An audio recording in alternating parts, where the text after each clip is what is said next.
Welcome to rSlash Today I F'd Up, where OP accidentally gives away $15,000. Today I F'd up by donating $15,000 to a poor community in Bangladesh instead of the $150 donation that I intended. My wife and I, who are both 31, moved into a new 3-unit apartment building in San Francisco. One of our neighbors is a 70-something-year-old retired veteran, Joe. For context, Joe is a white American guy, and he's also a devout Hindu priest. One day I run into Joe in my hallway, and he tells me about this charity he manages for a community in Bangladesh. I wanted to support my neighbor in the charity, so I asked Joe to send me the GoFundMe link. The next day at work, I go to the GoFundMe page and donate $150, or so I thought. Moments later, I get a text on my phone warning me of an unusually large transaction on my credit card. I'm confused and swipe to open the text message. It says that I made a payment of $15,041 to GoFundMe. Immediately, I'm sweating. How could I have donated $15,000? I spend the next 10 to 15 minutes retracing my steps, and finally, I realize my credit card starts with the numbers 4 and 1. It seems that I had accidentally started typing my credit card information while my cursor was still in the donation box, and just like that, 150 became 150.41. Yikes! I call GoFundMe support line in a panic, and when I finally contact with a human, I explain what happened. No need to worry, he tells me. They'll initiate a refund of the transaction, which should be processed in 3 to 7 business days. That's a huge relief. But then I ask the agent if the charity will be able to see the donation on the GoFundMe page until it's refunded. What do you mean? The agent asks me. What do you mean, what do I mean? Was my response. Will they be able to see the $15,041 donation? Unfortunately, yes, the agent tells me. They will be able to see it until the refund process is complete. I tell them that's a big problem, as the entire GoFundMe has hardly raised that much at that point. Surely they'll notice their fundraiser doubling overnight. My plan was to knock on Joe's door the following morning and give him the full story so that he could pass it along to his contacts in Bangladesh. But when I woke up the next morning, I looked at my phone and saw that I had 40+ notifications on Facebook. Someone had sent me a friend request, had liked many of my old posts, and had sent me many messages. Immediately, I was concerned when I saw that the individual messaging me had a Hindu name, but I never could have imagined what I saw when I opened his first message. The man had sent me a video of himself from Bangladesh, surrounded by dozens of impoverished and hungry people holding bags of food, thanking me, by name, Michael, for my generous donation.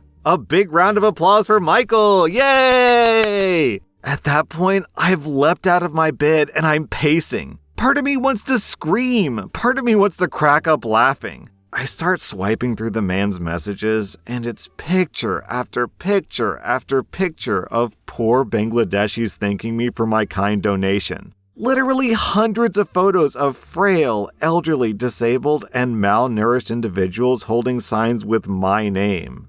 Thank you, Michael. I've uploaded a portion of the video and a few photos for you guys to see here. Yeah, OP has the videos, and this is rough.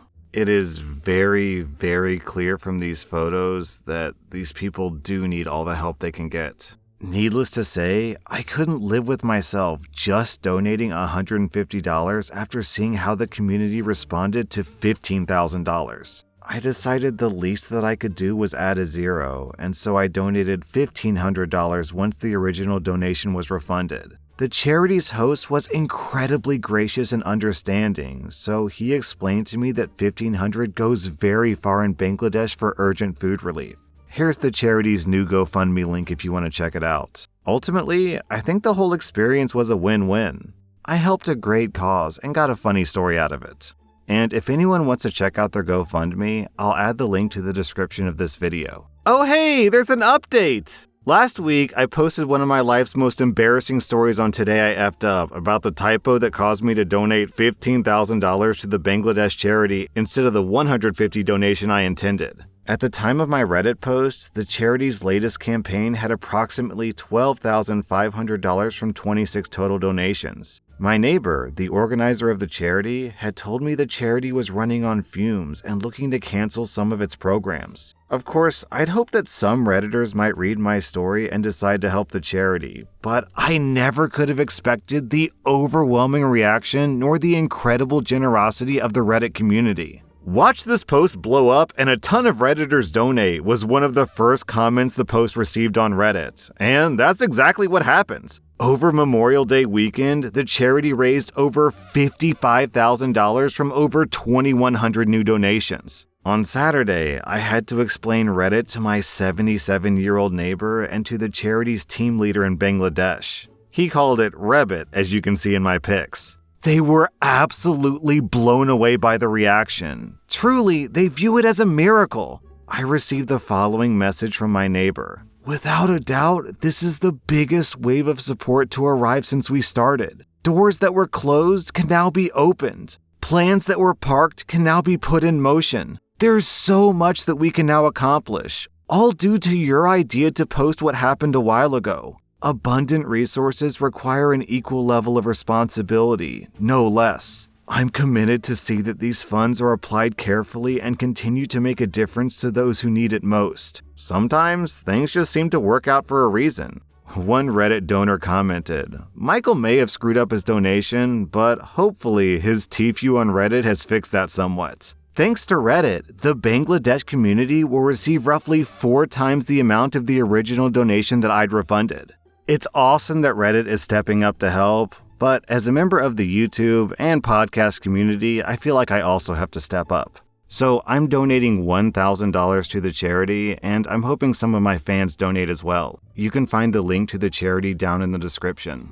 Today I effed up by selling the Switch my grandpa bought me so I could do something thoughtful for my girlfriend. My grandpa surprised me with a brand new Switch last year. This was 2 weeks before he died. The mischievous smile that he had when showing it to me will be forever ingrained in my heart. My grandpa took me in when he noticed how neglectful and abusive my mom was. He just showed up, packed my bags, and sternly told my mom that he was taking me, and my mom didn't argue. It was the happiest day of my life. He didn't have much, but he showered me with so much love. He meant the world to me, so that Switch had high sentimental value. It was also my very first Switch. Anyway, I started dating my girlfriend earlier this year. She's my first serious girlfriend, and it's been amazing. We're high school seniors, but I could definitely see myself marrying her. About a week ago, she wasn't herself, and she told me that her grandma was in the hospital and she couldn't go see her because she didn't have any money. It didn't look like her grandma was going to make it, and she was afraid that she would die without saying goodbye.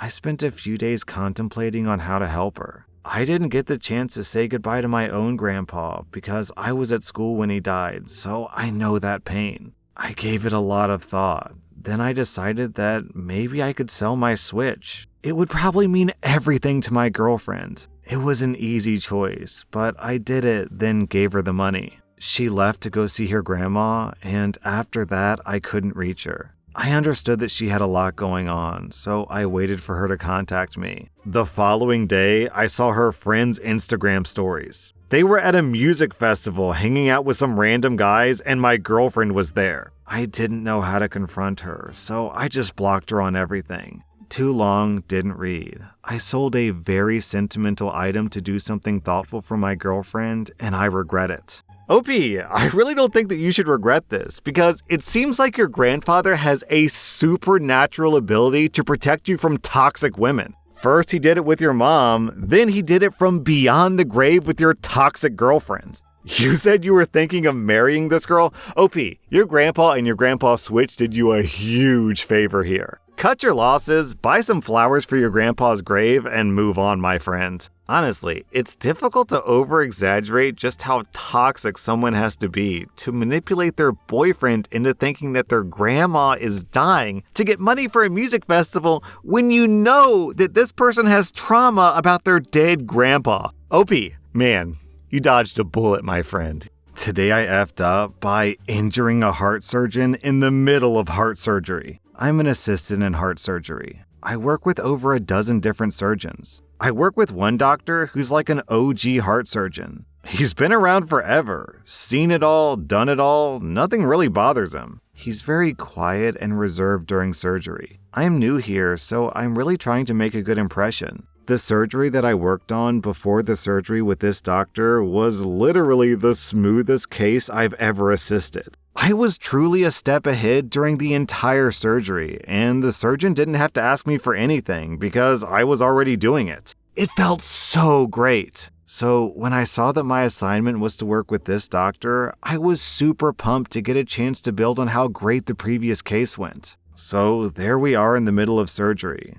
The heart is arrested and diastole. The heart-lung machine is cycling the blood instead, and we have the heart literally cut open to replace a valve. Right in the middle of placing the valve sutures into the heart, he hands me 2 of them, and I went to place a hemostat clamp on the outside of the open chest, like I had with the rest of them. This is a routine and imprecise move, so I was kinda nonchalant about it. Unfortunately, the surgeon pulled his hand back right as I went to clamp, and I clamped a mother effing metal clamp onto his pinky knuckle. He lurched back and screamed in pain, looked at me and said, "What the F did you do that for?" I was speechless, being totally caught off guard. Obviously, I hadn't done it on purpose. This reserved and quiet surgeon pulled off his glove, which was now contaminated with his own blood, and spiked it onto the floor like he had just scored a touchdown at the Super Bowl. Then he ripped off his other glove and stormed out of the room. The entire room was pin drop quiet. What do we do with this guy's open chest and open heart without a heart surgeon? What happens now? My career flashed before my eyes. My ears burned like lit sparklers, and sweat started running down my neck. My surgical goggles started fogging up. For a second, I felt like I was gonna pass out. But 30 seconds later, we heard the surgeon slamming the metal panel on the scrub sink, and we knew that he was scrubbing back in. He came back in the room a few minutes later, clearly red-hot mad. But then he went right back to work and finished the case without a single word about what happened. When he was getting ready to leave the room, I apologized sincerely, which he kind of resentfully accepted. OP, I've read a lot of embarrassing posts on here, and it's pretty rare that I feel secondhand embarrassment from a post because I get kind of used to it. You know, you get a thick skin after reading so many stories, but this story... Oof, it was rough to get through, OP.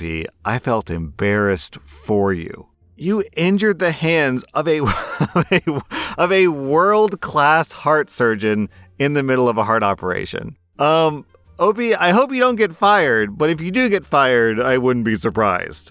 Also, OP adds a pretty brief update. The surgeon was fine. He just had the side of his knuckle pinched by the hemostat hard enough to tear the skin a little. I love my job so much, and I'm pretty good at it. We've worked together since then, and it never even came up because he trusts my skill set.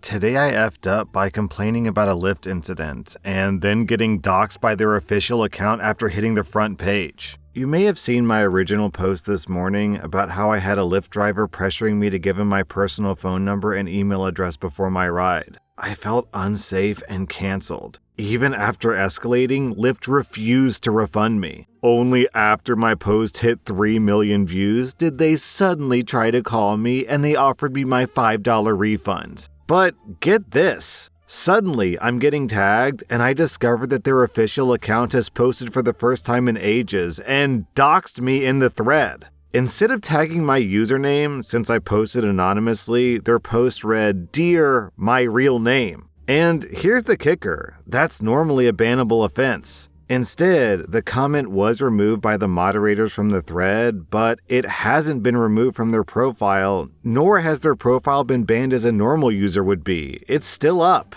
I'm not sure what to do to get it removed. Any media I can contact to put pressure on LYFT? Then OP posted an update. After 5 hours, they removed my real name. One of their executives just emailed me to inform me that they removed it and suggested that I could delete my LYFT account. I suggested they clean up their PR and social media teams because they're not doing so well today. For your amusement, this LYFT executive was one of their top executives, and she was located in the Central Time Zone, so she was doing this at 11 p.m. at night. Sounds like they're finally awake and paying attention. Then OP posted another update. The customer service rep, the same one who doxed me, who insisted that he wanted to speak to me on the phone, did not in fact call me at the appointed time. Of course, it's entirely possible that he woke up no longer employed by LYFT. Okay, so I'm guessing what happened here is they just have one random person in charge of monitoring the Reddit account, and they saw that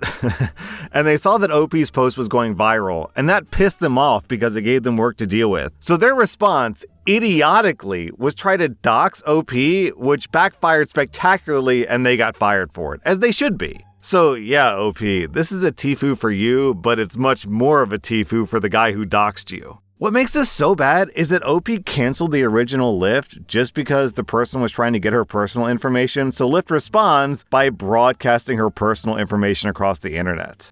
That was rSlash Today I F'd Up, and if you like this content, check out my Patreon where I publish extra episodes. Also, hit that subscribe button because I put out new Reddit videos every single day.